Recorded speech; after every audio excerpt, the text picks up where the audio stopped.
Hello, this is Victor at restoreyourmercedes.com. Today we have two throttle bodies for Reijo that came from Finland. So here we have two SL600 throttle bodies and they're been repaired. Right now they're off, not energized, but I'm going to put the power on in a minute. Now, units themselves, they were pretty much in decent condition, and I don't think there are so many miles on these units. They're not super high mileage vehicle. And wires were cracked, they were disintegrating, insulation was falling off, so I had to redo them. And this unit right here, one of the return spring was actually not set properly. It basically lost its setting. I don't know how it happened, but I had to open it all up and reset it to the right position so you have tension on the throttle plate. You see, like when you press on it, this one was tighter than this one. It's not the greatest thing. It will work, but you might have some limp mode issues down the road. Both potentiometers, they were in good shape. That's very nice. And motors, I just cleaned them because they were making a little bit of the squealing sound. So we did that.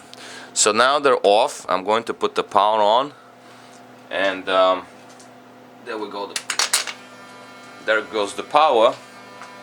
So now they're energized, and as you can see, they open synchronized way, so they both open at the same time in sync with each other. And that's what you need to see. When you move the lever, primary sends the signal to the control module, it returns to the secondary unit follows primary unit. So that's basically how they work. Now, I do have limitation here with my control module because it doesn't connect to other computers, it's just standalone. So therefore I cannot fully open it. I cannot fully open throttle plates because the control module does not see engine running. It's basically ignition on, engine off mode. Therefore no need to open all the way. Therefore controller does not open them all the way. So this is basically a bench test here, the result of the bench test rather than the test, because they've been tested for 2 days. First day is just after the repair, when I repaired them, and they were energized for 12 hours. Second day is once I put them into freezer, and once I took them out the freezer, they were at 0 Celsius, about 32 Fahrenheit, pretty cold. Put them right back on the bench, energize them, and see if they do work once frozen. Both tests passed, no problems, and I'm very confident with these units being good condition.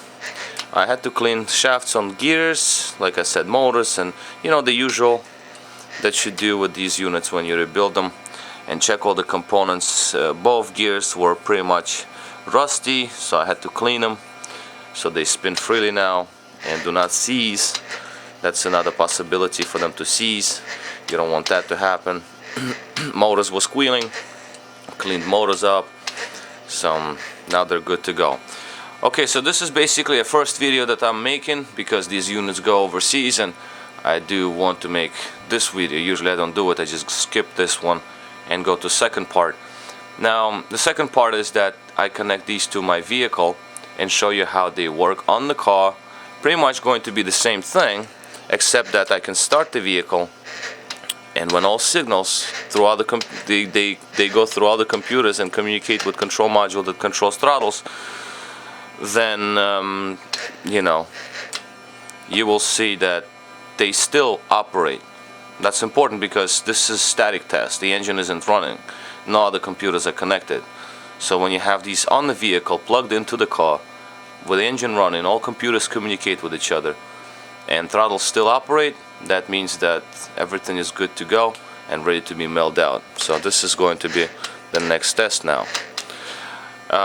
So this is it basically for the bench test video, and my name is Victor at restoreyourmercedes.com. You can find more videos and more information on how to rebuild these units, and information how you can mail it over so I can fix them for you. Alright, thank you for watching.